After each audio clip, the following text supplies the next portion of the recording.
Son las 6 de la mañana. Llega la hora de la verdad. Para pensar y analizar las noticias de Colombia y el mundo. La hora de la verdad. En la red de Radio Red RCN. Con Fernando Londoño Hoyos.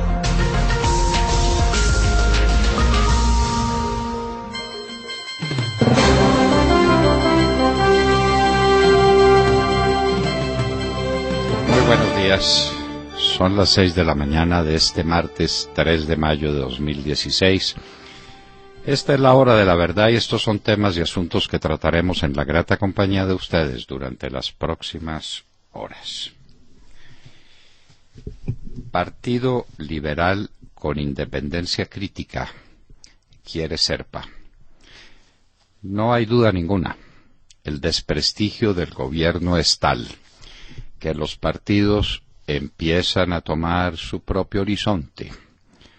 Ya los parlamentarios están empezando a pensar en las próximas elecciones y se dan cuenta de que si llegan a sus provincias y a sus tierras con la bandera de Santos les va a ir mal, pero muy mal. El Partido Liberal es el primero que se despide, el primero que se desprende. No queremos estar en la mesa de unidad nacional. Ya tomarán camino los conservadores, ya tomarán camino. Por ahora lo que quieren es mantener su par de ministerios y mantener los empleos que Santos les da. Más adelante empezará el éxodo. Viene el éxodo de la mesa de unidad nacional. Eso sí, con un pie afuera y otro adentro. SERPA habla de independencia crítica, pero no es hora de salirse de la mesa. Eso significa, mantengo mis ministros, mantengo mis departamentos administrativos, mantengo mis empleos. Eso se llama, vulgarmente hablando, comer a dos carrillos. La Corte Constitucional y su convocatoria.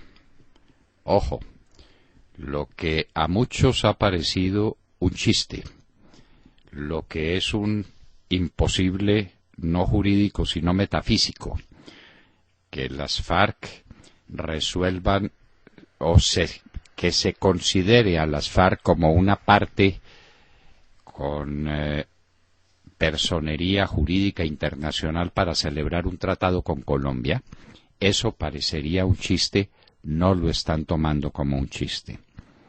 Santos sabe que si va a plebiscito, lo derrotamos en el plebiscito los colombianos, que no queremos en un sí o un no aprobar los centenares de páginas que están escribiendo en La Habana con estos bandidos, sobre todos los temas esenciales de la vida del país, sobre economía, sobre política, sobre la estructura de la democracia.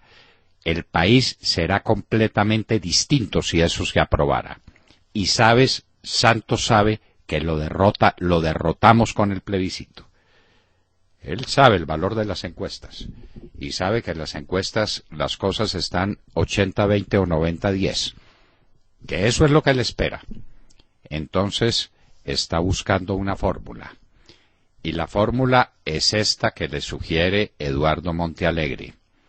5 horas de conversación fue para hablar de una candidatura a una embajada en Alemania.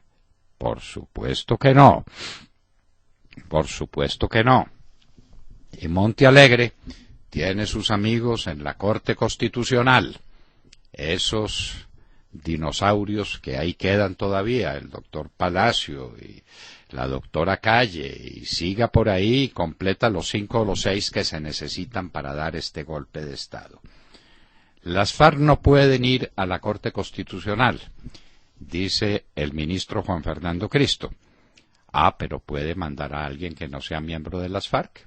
¿Por qué no un Leiva? ¿Por qué no un Santiago? ¿O por qué no un larguísimo documento que hagan un tratado de lo que están diciendo desde hace años? de que las FARC son sujetos para un tratado internacional. Con Colombia. Hasta allá pueden llegar.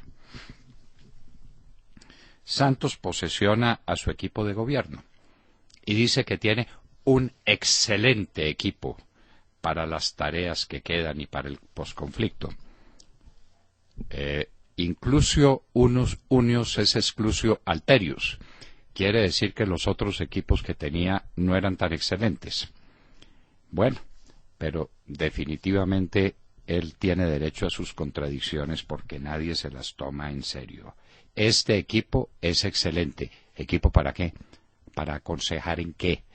Nadie sabe eso de qué se trata. Creación de burocracia, levantamiento de empleos, cargas para el pueblo colombiano.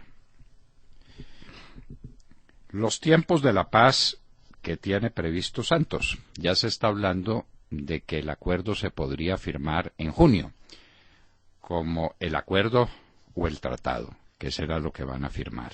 ¿Cómo lo van a llamar? ¿Cómo le van a poner en el título? ¿Acuerdo o tratado? Y en septiembre se haría la convocatoria al referendo o saldría la Corte Constitucional diciendo que como es un tratado hay un blindaje y que nadie puede volver a tratar el tema. Inclusive ni una Asamblea Nacional Constituyente. El acuerdo con las FARC quedaría blindado hasta para el pueblo colombiano convertido en una Asamblea Nacional Constituyente o expresado a través de una Asamblea Nacional Constituyente. El gobierno crea una comisión de precios y medicamentos. Suena conocido. En este país fuimos especialistas en los controles de precios. Los conocemos desde hace años, tantos años. Primero había una superintendencia que se llamaba de regulación económica. Después una superintendencia que se llamó la Superintendencia Nacional de Precios.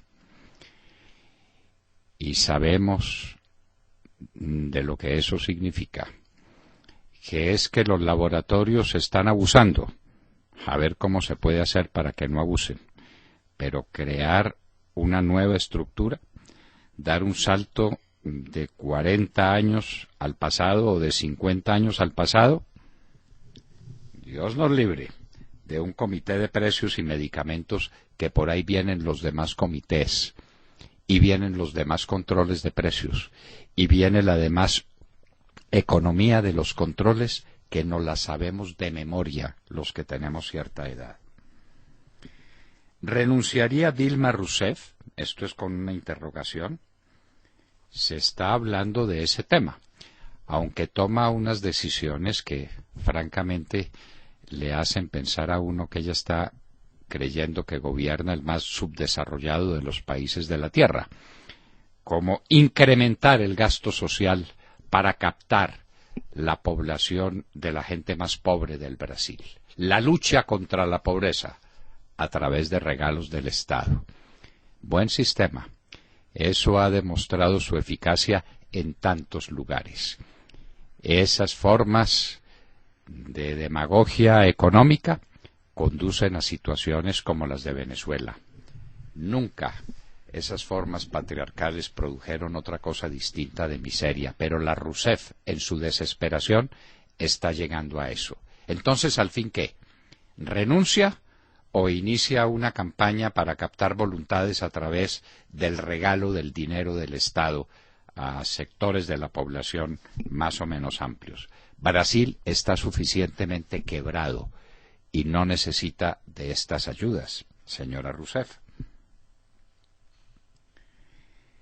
En Venezuela, Maduro le sube el 30% de los salarios a los funcionarios públicos. Él está combatiendo contra el tema de las firmas, que se volvió un verdadero torrente. Se necesitaban 190.000 firmas para dar el primer paso en el camino de la revocatoria y le presentaron 1.800.000 firmas, pero tienen 2.500.000 ya conseguidas. y se necesita para el siguiente paso 4 millones y van a conseguir, si las necesitan, 8 millones de firmas. Maduro, obviamente, atrincherado en el poder que tiene, en el Tribunal Supremo de Justicia, en las fuerzas militares, en los cubanos que lo apoyan desesperadamente, le está haciendo frente a esa revuelta popular, que lo es, pacífica, y ojalá se mantenga pacífica. Dios lo quiera, que lo de Venezuela no escale hacia una guerra civil. Las FARC secuestraron a los soldados de Miraflores, los vejaron, los torturaron. El relato que hace el Consejo de Estado, por lo menos en lo que conocemos, porque el texto de la sentencia no ha sido distribuido, pero el relato que hace la prensa a la que le filtran las noticias es sencillamente apocalíptico, de cómo trataron a los soldados que fueron secuestrados después del asalto a Miraflores. Todas esas atrocidades las cometieron las FARC. Ergo, como dicen los latinistas, vamos a condenar al gobierno colombiano, al Estado, es decir, a los demás colombianos, a las víctimas de las FARC, a que indemnicen a esos soldados. La indemnización de los soldados es legítima. La pregunta es, ¿quién los debe indemnizar? El que les causó el daño. ¿Quién les causó el daño? ¿Quién los trató como a unos animales o peor que a los animales? Las FARC. ¿Y por qué no condenan a las FARC? ¿Y por qué no declaran ese hecho como un hecho monstruoso de violación al derecho internacional humanitario y lo denuncian ante la Corte Penal Internacional? ¿Por qué no? Si el Estado colombiano no es capaz de acusar y de perseguir a las FARC por hechos como estos, ¿por qué no van a la Corte Penal Internacional? No, pero el Consejo de Estado se va por la fácil. Nos condena a todos los demás a indemnizar a los soldados. Nos vamos a acabar indemnizando nosotros. Ya con ese ejemplo, todas las víctimas de las FARC van a acudir al Consejo de Estado para que condene al Estado colombiano por las atrocidades que cometieron las FARC. Vaya, vaya. En Buenos Aires, Argentina, abren investigación contra los Kirchner. Pero esto no es contra Néstor Kirchner y su esposa, no, es contra Cristina y contra su hijo Máximo, a quien Cristina tiene como el delfín, como candidato a la presidencia de la República. Investigación por enriquecimiento ilícito. Habrá este mes cumbre mundial humanitaria en Estambul. Ya han anunciado 80 naciones que asistirán. Seguramente va a asistir nuestro presidente, no se pierde la movida de un catre como en términos tan populares y coloquiales se dice. Él se va seguramente para Estambul y seguramente propondrá como invitados especiales en ese acuerdo humanitario a las FARC y al ELN. Él es capaz de cualquier cosa y con tal de que lo retraten los de aquí, que él sabe muy bien que no va a salir retratado en ningún periódico internacional, pero se lleva a sus periodistas de acá de Colombia para que lo retraten dándole un saludo de cortesía a quién sabe cuáles de los presidentes que vayan a participar en la reunión de Estambul. Llega crucero con cubanos ricos a saludar a sus parientes pobres. El crucero que llegó a las costas de Cuba, un crucero de pasajeros impresionante, de lujo. ¿Con quién venía lleno? Con los cubanos que salieron con una mano adelante y otra atrás, tratando de protegerse de los tiburones que hay en el estrecho de la Florida, que llegaron a la Florida muertos de hambre y que trabajando en una sociedad capitalista, en una sociedad liberal, lograron hacer una fortuna y pueden ir como ricos en crucero a ver la suerte de sus parientes pobres, miserables, infelices, después de estos 57 años de tortura. Esa es la imagen del crucero y esa no se nos podrá olvidar jamás. Y ya tenemos claro qué es lo que Montealegre está denunciando. está denunciando una resolución del presidente de la República que no ha sido conocida. Es la resolución 339 del 19 de septiembre de 2012 que abre las negociaciones de paz con las FARC, porque no las abrieron jurídicamente a través del acuerdo firmado con los plenipotenciarios. No tenemos, pero vamos a pedir las copias de los actos administrativos por medio de los cuales se nombraron a estos plenipotenciarios, empezando por su hermanito Enrique Santos Calderón, que estuvo reunido, ¿cuántas veces? 65 veces con las FARC entre febrero y septiembre. El presidente de la República dictó pues la resolución 339 del 19 de septiembre que habla del acuerdo con las FARC. ¿Fue eso lo que demandó Montealegre? Todo parece indicar que eso fue. Y las resoluciones no son materia de la competencia de la Corte Constitucional. ¿Por qué la Corte Constitucional no rechazó in limine, como decimos los abogados, la demanda que fue presentada por Eduardo Montealegre? No es asunto de su competencia. Un puro acto administrativo como una resolución no va a la Corte Constitucional, sino al Consejo de Estado. A la Corte Constitucional no van sino los actos que tienen fuerza de ley. Las leyes del Congreso de la República, los decretos extraordinarios, los decretos legislativos, los decretos que dicta el gobierno facultado por emergencias económicas o por emergencias sociales, y no más, y no más. Los actos administrativos son de competencia del Consejo de Estado. ¿Por qué la Corte Constitucional no cumplió su deber? Y en un día como hoy, en el año de 1469, nació un hombre que tendría una vida muy oscura, un hombre inteligente, de hábil discurso, con ideas interesantes para su tiempo, para su momento, que pasó siempre desapercibido, que vivió en extrema pobreza, que fue un pobre hombre, lo diríamos en términos muy duros, un pobre diablo, y es uno de los hombres que más influencia ha tenido en el transcurso de estos 5 siglos y medio que siguieron a su nacimiento, o los 5 siglos que siguieron a su muerte.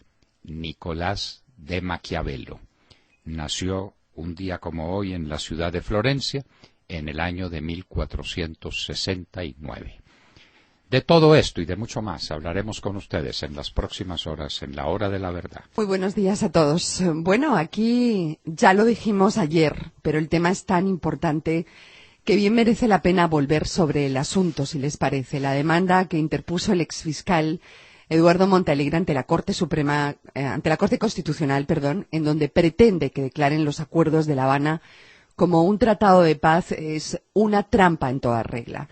La idea sería, y usted lo ha explicado ayer y lo ha explicado al inicio del programa, darles rango constitucional a esos acuerdos para que así no puedan ser desconocidos por ninguna autoridad, ninguna ley, y no necesiten también de ningún tipo de referendación o de plebiscito. Suena loco, ¿no? Y casi un imposible, pero la Corte Constitucional admitió la demanda y le pidió al gobierno, le pidió al gobierno y a las FARC y a los partidos políticos y a los expresidentes de la República que emitan sus conceptos, es decir, quieren blindar la sentencia con una aureola, no me sale la palabra. Lo que aureola, eso, aureola, es que es muy temprano, definitivamente. Aureola de popularidad, ¿no? Que la blinde, eso es lo que quieren. Las reacciones, pues nos han hecho esperar. El gobierno no opina sobre el tema de fondo. El gobierno se limita a hacer espectáculo y se opone a que las FARC se presenten ante la Corte hasta que dejen las armas, dice. Pero no hablan del tema importante, del tema de fondo, de las verdaderas intenciones de esta demanda, que es, como dijeron algunos exmagistrados, como el caso de Jaime Arrumbla, que no es amigo del uribismo, ¿no? Al contrario, es más bien enemigo del uribismo, pero coinciden algunas cosas como esta, que cómo se les puede pasar por la cabeza hablar de tratado internacional cuando las negociaciones no son con otro Estado, sino con un grupo terrorista. Bueno, Arrubla no dijo grupo terrorista, Arrubla dijo grupo de insurgentes, aclaremos. Ah, en definitiva, ya les da estatus de beligerancia. Ya les da estatus, claro. No está ahí no es donde está empieza tan el lejos. estatus, ¿no? Claro, Sí, señor. claro. En definitiva, la trampa está servida y el artífice de este veneno es el exfiscal Eduardo Montealegre, conocido en su fiscalía por su defensa de las FARC. Pregunto, queridos amigos, a ver si me ayudan a entender un poquito este tema que está complicado. ¿Cómo presentó el fiscal esta demanda? ¿Como fiscal general de la Nación o como un ciudadano de a pie? Eso también es importante saberlo, ¿verdad? ¿Se tragará ese cuento la Corte Penal Internacional? ¿Se lo tragará todo este cuento? ¿Qué tienen que decir las víctimas de las FARC ante este nuevo episodio que le da categoría de Estado a uno de los grupos terroristas más tenebrosos del mundo? Pregunto. Bueno, Montserrat, yo tengo que hacerle una corrección a lo que usted dijo porque las cosas son todavía peores. Usted dijo que se pretende darle a los acuerdos o a lo que se firme con las FARC rango constitucional, ¿verdad? Sí. Bueno, le corrijo. Es rango supraconstitucional, Montserrat. Es peor. Es peor, sí. Si fuera rango constitucional, quien hace la Constitución pudiera afectar los acuerdos de La Habana. Por ejemplo, una Asamblea Nacional Constituyente. O, por ejemplo, el Congreso en desarrollo de su facultad de modificar la Constitución. No, como se trata de blindarla contra todo, le dan carácter supraconstitucional. Porque un tratado internacional no puede ser modificado sino de la misma manera con que se celebra, es decir, por acuerdo entre las partes. La Constitución unilateralmente no puede cambiar un tratado internacional. Luego, lo que le quieren dar a los acuerdos, a lo que hemos llamado hasta ahora acuerdos con las FARC, es valor supraconstitucional. ¿Parece loco? No, es loco. Pero a veces las cosas más locas resultan, ¿no? Y uno tiene que ponerse en guardia cuando es tiempo para ponerse en guardia. Y este país somnoliento y medio derrotado, como lo demuestran las encuestas, por la dura situación que está atravesando, no despierta y no se da cuenta lo que le están preparando entre Juanpa, Sergio Jaramillo, Álvaro Leiva, Márquez y Humberto de la Calle. Es un golpe de Estado, ¿no? Suena y sabe... En toda la regla. Golpe de Estado, sí. En toda la regla. Es un golpe de Estado, en toda la regla, lo que Juanpa nos quiere dar. En asocio con las FARC, ¿cómo le parece el socio que se consiguió para dar un golpe de Estado? Y para acabar con todo el orden constitucional y legal de la República. Y eso no es un cuento. Y él sigue insistiendo en su historia del plebiscito. Es para que se lo nieguen y la Corte le diga, no, es que se trata de un tratado constitucional. No es sujeto de plebiscito. ¿Ve? Con un plebiscito el pueblo colombiano no puede afectar lo que digan las partes en La Habana. ¿Ve para dónde va la trampa? Muy bien. Pero profunda y grave, definitivamente. Vamos a ver qué pasa, ¿no? Como esto es un juego de tramposos, no se le olvide que es un juego de póker, ¿no? Y uno jugando póker hace trampa. En eso consiste el póker esencialmente, en engañar al contrincante. Es el juego del engaño, en lo único en lo que es especialista nuestro presidente. De Mar Córdoba. Doctor Fernando, compañeros de la mesa, oyentes de Colombia y el mundo, muy buenos días. En una sentencia, el Consejo de Estado condenó a Colombia a pagar 5.900 millones de pesos a las familias de 28 soldados que permanecieron secuestrados por más de 3 años y por las graves heridas que sufrieron otros 3 durante la brutal toma guerrillera del grupo terrorista de las FARC el 3 de agosto de 1998 a la base militar antinarcóticos en Miraflores, departamento del Guaviare, que valga decirlo, se realizó con 200 narcoguerrilleros. El Consejo de Estado en su providencia expresó lo siguiente, abro comillas, El acervo probatorio así constituido permite tener por demostrado que el ataque a la base militar antinarcóticos de Miraflores, ocurrido el 3 de agosto de 1998, estaba anunciado de acuerdo con los informes de inteligencia militar. Sin embargo, en una evidente falla del servicio, no se tomaron las acciones para evitarlo y una vez en combate no se contó con los recursos suficientes para disminuir los efectos de las salvajes acciones subversivas, pues faltó personal, entrenamiento, armas y apoyo. Es así como se condenó al Estado colombiano y se ordena al ministro de la Defensa y los comandantes del Ejército y de las fuerzas militares realizar un acto público de reconocimiento de responsabilidad, petición de disculpas y reconocimiento. Y a las FARC, que también hay que decirlo con claridad que no fueron condenadas, siendo las responsables del brutal ataque y de secuestro, se les ordena ofrecer excusas públicas y explicarle al país por qué usaron armas no convencionales y por qué secuestraron y sometieron a tratos crueles, inhumanos y violatorios de la dignidad humana a los soldados demandantes que fueron secuestrados. Nuevamente, la culpa es del Estado colombiano y no de las FARC, con las que pronto el presidente Santos llegará a la paz. ¿Quién era el comandante de las fuerzas militares? ¿Quién era el comandante del ejército? ¿Quién era el comandante de la división que cubría Miraflores? Eso lo debemos tener claro, Demar. La noticia está incompleta, me la completa mañana, por favor. ¿Y quién era el comandante del grupo de las FARC que atacó Miraflores? ¿Quiénes eran? El comandante de las FARC en ese momento era el Mono Jojoy, el que lideró la toma guerrillera fue el Mono Jojoy, que era el jefe del bloque oriental, sí señor. ¿Él participó directamente? ¿Él estuvo en Miraflores? Él fue el que planeó la toma. Que es distinto a ser el que la ejecutó, Demar. Le estoy preguntando quién la ejecutó, quién estaba al frente de los guerrilleros que llegaron a Miraflores. Averiguamos todo eso para que contemos la historia completa, que ahora cobra unos perfiles muy dramáticos, en cuanto que el Consejo de Estado resuelve condenar al Estado, que el ejército no tenía ni los medios, ni los armamentos, ni el entrenamiento, pues que no lo tenía nada el ejército. Era el año de 1998. ¿Qué fecha? 3 de agosto de 1998.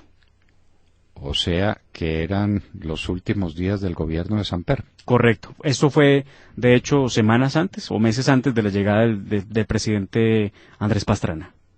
Pues 4 días antes. Si era el 3 de agosto, sí, Pastrana se posesionaría el 7.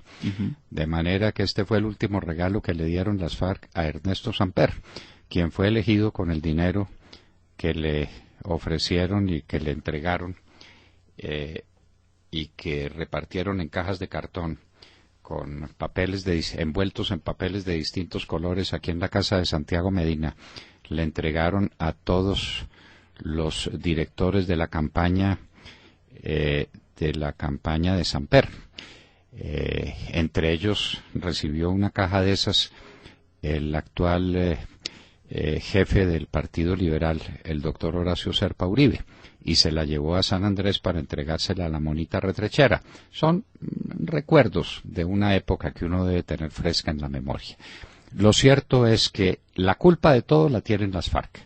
Son las que cometen el ataque, son las que someten a estos hombres a unos tratos inhumanos y degradantes y atroces. El solo relato que hacen le pone a uno los nervios de punta y lo llena de indignación y de rabia. Pero la condena es contra el ejército, es contra el Estado. Nos condenamos nosotros a nosotros mismos. Y a las FARC, que se van a morir de la risa, les ordenan que pidan perdón. Obviamente no lo van a pedir, pero tienen que salir a pedir perdón los del mando militar. Averígüeme quiénes son los del mando militar que van a salir a pedir perdón. Muy bien. Averígüeme si el general Mora no será de los que tenga que salir a pedir perdón. Habría que ver en ese momento cuál era su responsabilidad militar. Entonces, averigüémoslo bien. Si condenan al general Mora, pero absuelven a los de las FARC y no los obligan a ninguna reparación de las víctimas, sino que las víctimas las tenemos que reparar nosotros, los demás colombianos. Y entonces las demandas que se vienen. Todos los actos terroristas y todos los asesinatos de las FARC van a ser motivo de sentencias del Consejo de Estado, como estas. Sobre eso no tenga la menor duda. Roberto Mora. Buenos días, doctor Londoño y queridos oyentes. La noticia internacional proviene de Alemania, donde el ministro de Defensa de los Estados Unidos, Ashton B. Carter, ha declarado que la Organización del Atlántico Norte, más conocida como OTAN, estaría considerando el despliegue de 4 batallones, unos 4.000 soldados, como parte de una fuerza rotativa en Polonia y los países bálticos, es decir, Lituania, Estonia y Letonia. La medida busca disuadir a Rusia de su política expansionista luego de que este país se anexara la provincia ucraniana de Crimea en 2014 y se suma a la creación el año pasado de una fuerza de reacción rápida compuesta por 5.000 soldados. Como recuerdan los oyentes, la OTAN se creó luego de la Segunda Guerra Mundial precisamente para proteger a Europa de la Unión Soviética y fue fundamental para la derrota del comunismo en la Guerra Fría. Actualmente unos 60.000 soldados norteamericanos permanecen en Europa como parte del compromiso de Estados Unidos con la seguridad de ese continente.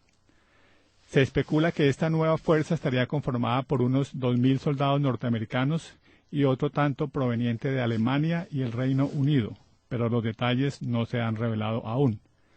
También se conoció en una noticia relacionada que la amenaza rusa ha obligado al Pentágono a cuadruplicar su presupuesto para Europa, que alcanzaría los 3.4 billones de dólares en 2017. Esta puede ser la situación, pura guerra fría. Como Putin se tragó a Crimea cuando le dio la gana y como le dio la gana, y toda Ucrania oriental, y metió sus tropas y de allá no lo saca nadie.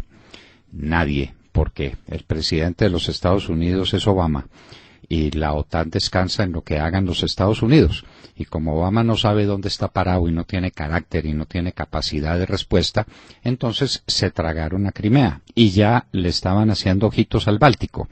Recuerde un incidente reciente cuando un portaaviones de los Estados Unidos, no recuerdo si era un portaaviones, en todo caso era un buque de guerra, de los Estados Unidos, recibió unas visitas francamente amenazantes de un avión ruso que pasaba por encima de la cubierta del buque desafiándolo.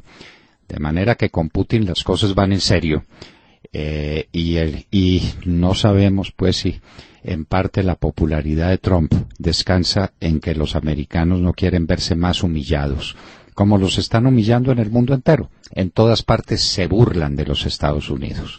Sí. Y pasan cosas como las que pasaron en Libia con la muerte del embajador americano y no pasa absolutamente nada.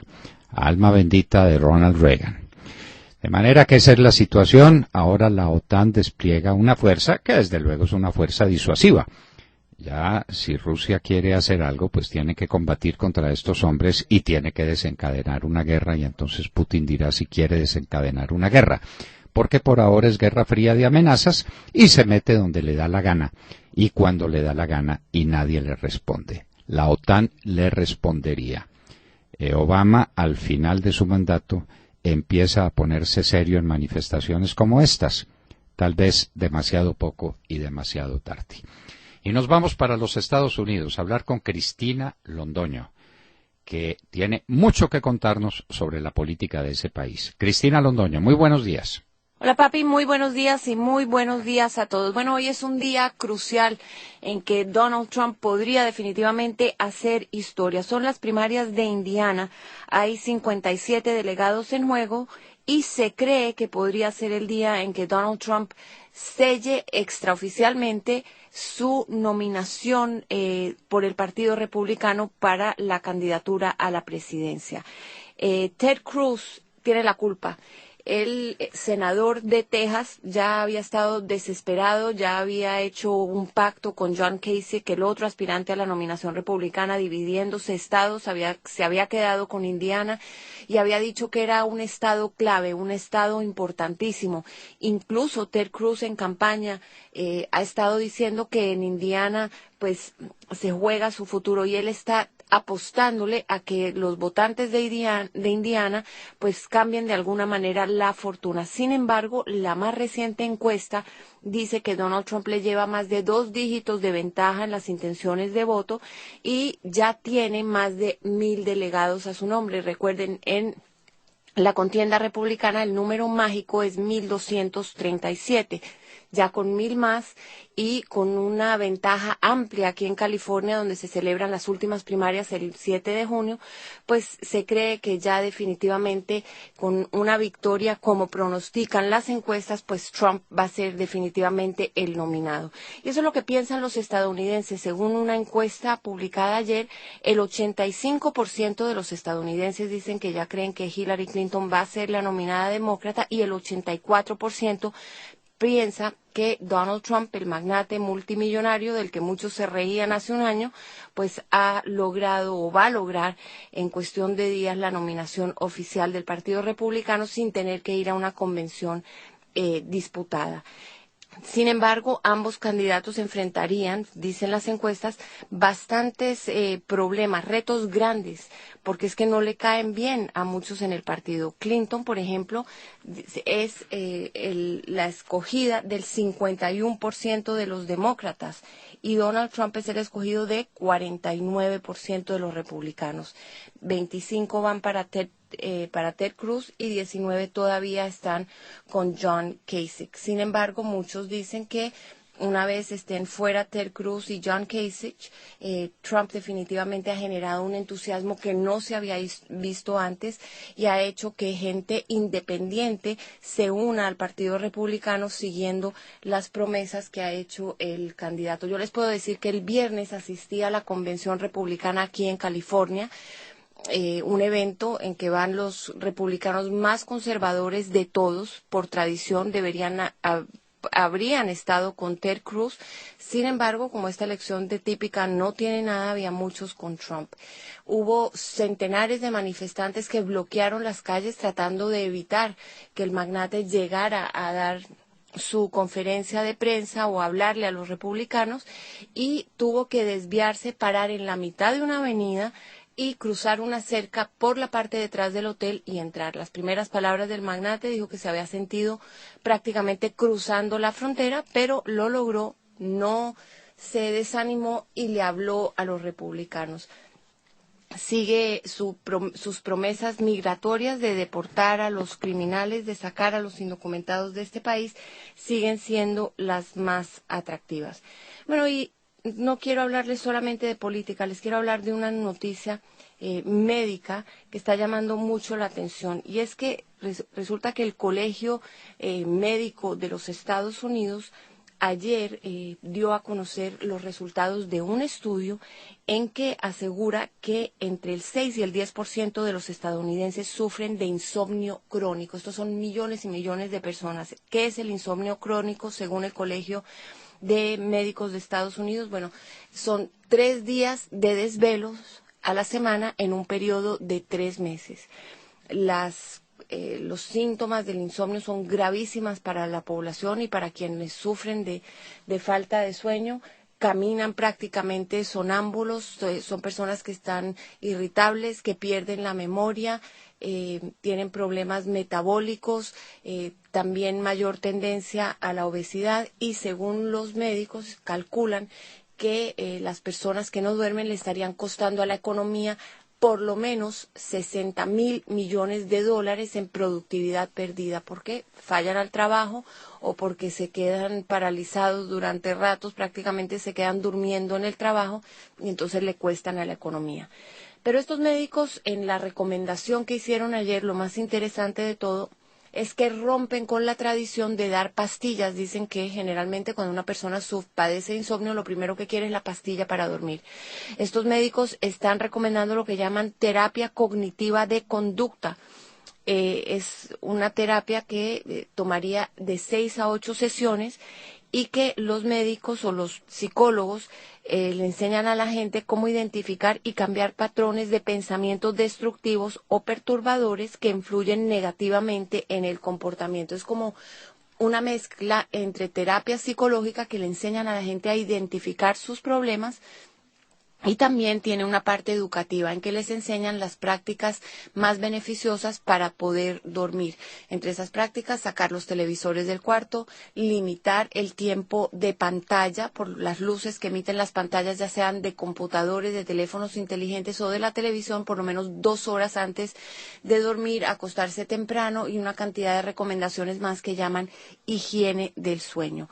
Los médicos aseguran que las pastillas para dormir no se deben utilizar como último recurso y por no más de 4 a 5 semanas. El peligro, aseguran, los efectos secundarios que incluyen la posibilidad de adicciones severas. La falta de sueño, un problema grave aquí en los Estados Unidos, una de las más grandes amenazas para la salud pública. Y con eso me despido. Que tengas muy buenos días, papi. Regreso contigo al estudio y muy buenos días a todos. Muchas gracias, Cristina.